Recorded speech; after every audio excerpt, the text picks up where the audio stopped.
की तरफ बढ़ रही है, जहां रूस यूक्रेन के बीच जंग चल रही है, इजराइल फिलिस्तीन के बीच जंग चल रही है, तो वहीं ताइवान और चीन के बीच जंग चल रही है।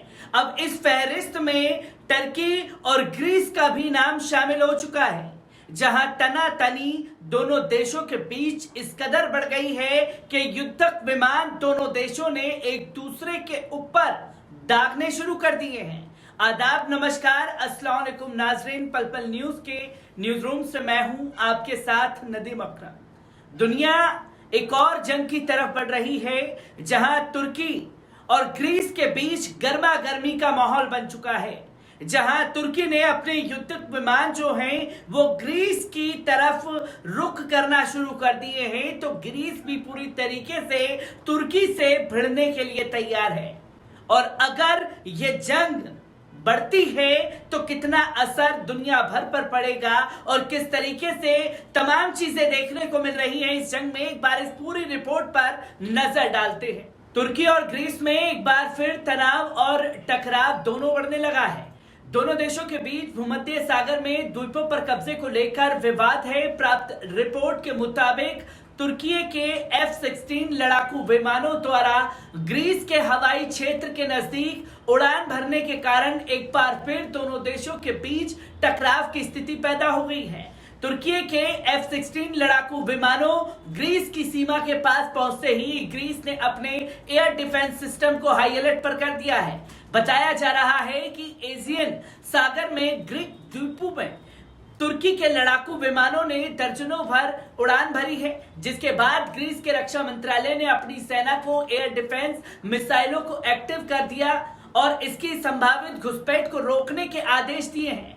Greek news website news it Greek ने इस देश के रक्षा मंत्रालय का हवाला देते हुए बताया है कि ग्रीक नेशनल डिफेंस के जनरल स्टाफ के एजियन सागर के पूर्वी भाग में द्वीपों पर वायु रक्षा प्रणालियों को एक्टिव करने का निर्णय लिया है। रिपोर्ट में यह भी बताया गया है कि इन द्वीपों पर पहले से मौजूद एयर डिफेंस सिस्टम के अलावा बाकी दूसरे सिस्टमों को भी दूसरे हिस्सों से लाकर तैनात किया जा रहा है। उन्हें देश की हवाई सीमा की रक्षा का काम सौंपा जाएगा और अगर जरूरत पड़ी तो रडार पर दिखाई देने वाले लक्ष्यों को लॉक कर निशाना भी बनाया जाएगा। ये ग्रीस ने खुले तौर पर तुर्की को चेतावनी दे दी है।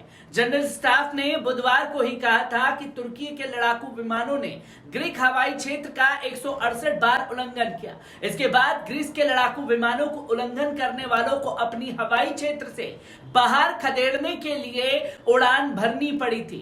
ग्रीक विदेश मंत्रालय ने गुरुवार को तुर्की सेना विमानों को घुसपैठ की कड़ी निंदा की थी।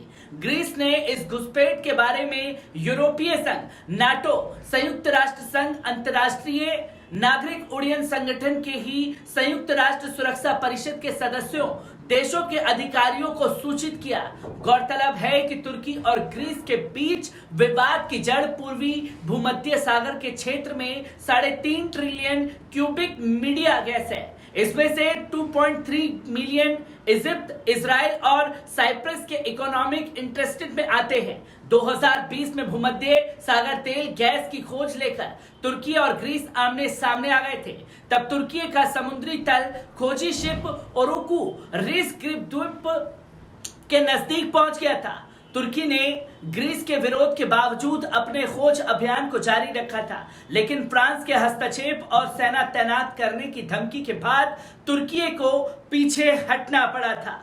आपको बता दें, इससे पहले अप्रैल के महीने में भी तुर्की और ग्रीस में एक बार फिर टेंशन बढ़ने लगी थी। दोनों देशों के बीच भूमध्य सागर में द्वीपों पर कब्जे को लेकर काफी लंबे समय से विवाद चल रहा है। इस बीच तुर्की के F-16 लड़ाकू विमानों ने ग्रीस के हवाई क्षेत्र के नजदीक उड़ान भी भरी थी, जिसके बाद ग्रीस ने अपने एयर डिफेंस सिस्टम को हाई अलर्ट कर दिया था। ठीक अप्रैल के महीने में भी ऐसी ही तस्वीर सामने आई थी, जहां एजियन सागर द्वीप के पास तुर्की के लड़ाकू विमानों ने दर्जनों बार उड़ान भरी थी, जिसके बाद ग्रीस के रक्षा मंत्रालय ने मिसाइलों को एक्टिव कर किसी भी संभावित घुसपैठ को रोकने के लिए चेतावनी दी थी और साफ शब्दों में कहा था कि अगर तुर्की इन उड़ानों को भरने से बाज नहीं आया तो इसका खामियाजा तुर्की को भुगतना पड़ेगा। और गैस को लेकर के जो विवाद काफी लंबे समय से दोनों देशों के बीच चल रहा है, उस पर तनातनी दोनों देशों के बीच देखने को मिली है। उन्हें देश की हवाई सीमा की रक्षा का काम सौंपा गया है और अगर जरूरत पड़ती है तो दिखाई देने वाले लक्ष्य को लॉक कर निशाना साधने से ग्रीस पीछे नहीं हटने वाला, जिसकी जानकारी तमाम संगठनों को दे दी गई है। क्योंकि अप्रैल के महीने में भी इसी साल ये तस्वीर तुर्की और ग्रीस के बीच देखने को मिली थी, जहां खासतौर पर फ्रांस के हस्तक्षेप के बाद तुर्की को अपने कदम पीछे खींचने पड़े थे, जिसके बारे में बार बार ये जानकारी दी गई। और अगर ये जंग बढ़ती है या दोनों देश एक बार फिर से आमने सामने आते हैं तो दुनिया एक चौथे जंग की तरफ बढ़ेगी, जहां हमने देखा तस्वीरें साफ तौर पर सामने आई थी, जहां फिनलैंड की प्रधानमंत्री सना मारिन के साथ बातचीत के बाद गुरुवार को ग्रीक प्रधानमंत्री मित्सुताकिस ने कहा कि उन्होंने हाल ही में नाटो के महासचिव जेनेस स्टोलटेनबर्ग के साथ फोन पर तुर्की के वायुसेना के उत्तेजक और आक्रामक व्यवहार को लेकर बात की थी। उन्होंने बताया कि तुर्की के लड़ाकू विमानों ने खतरनाक ढंग से लेमोनेस, चियास और अन्य यूनानी द्वीपों के ऊपर से उड़ान भरी थी। उन्होंने कहा कि नाटो सहयोगियों के लिए व्यवहार अस्वीकार्य था और इसे रोका जाना चाहिए। तुर्की और ग्रीस के बीच विवाद की जड़ पूर्वी भूमध्य सागर क्षेत्र 3.5 ट्रिलियन क्यूबिक मीटर गैस है। इनमें से 2.3 इजराइल और साइप्रस के इकोनॉमिक इंटरेस्ट जोन में आते हैं।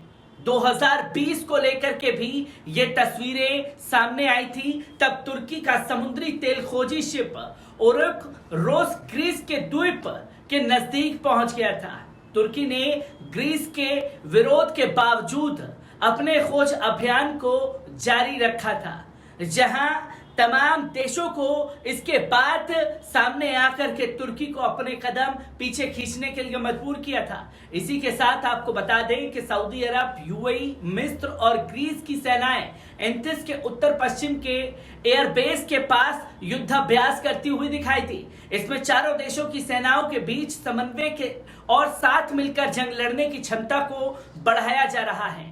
सऊदी रक्षा मंत्रालय ने भी बयान जारी कर बताया है कि इस युद्धाभ्यास के उद्देश्य सभी देशों के बीच सैन्य सहयोग बढ़ाने, प्रशिक्षण, अनुभव का आदान प्रदान करने और क्षेत्र में चुनौतियों का सामना करने के लिए युद्ध की तैयारी के स्तर को निखारना है। यह संयुक्त युद्धाभ्यास इसलिए भी अहम है क्योंकि हाल के दिनों में अरब देशों और तुर्की के बीच तनाव बढ़ा था।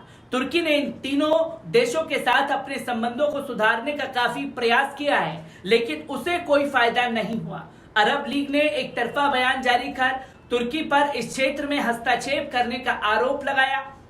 इसके बाद एर्दोगन ने कई आक्रामक बयान भी दिए थे, जिसके कारण अरब देशों से तुर्की के संबंध और खराब हुए थे, जिसकी तस्वीरों पर बात करना अब जरूरी हो चुका है। और अगर ये जंग होती है तो इसका खामियाजा तमाम देशों को भी भुगतना पड़ेगा।